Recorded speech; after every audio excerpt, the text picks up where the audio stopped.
Знаеш ли, че паникатаките и тревожността не идват случайно?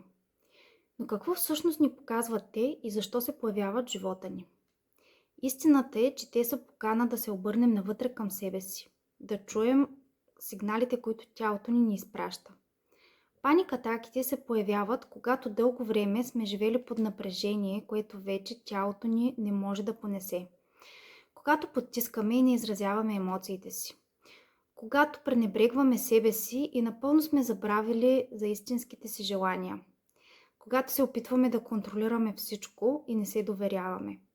Когато имаме стари травми и страхове, които са блокирани в тялото ни. И тогава тялото започва да крещи.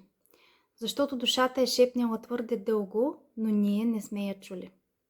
Паникатаките не са враг. Те са силен импулс, който казва: вътре в теб има нещо, което се нуждае от внимание. Време е за промяна. Това е моментът, когато потиснатите емоции и страхове се опитват да се освободят. Те са покана да се обърнем навътре към себе си, да чуем истинските си нужди, да спрем да се претоварваме и да се освободим от старите травми и страхове. Това не е слабост. Това е процес на пробуждане. Истината е, че можеш да го преодолееш. Когато установим причината и я трансформираме и освободим, всичко се променя.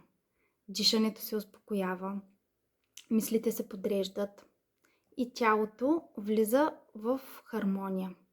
Ако усещаш, че е време за промяна, свържи се с мен за сесия и лична консултация.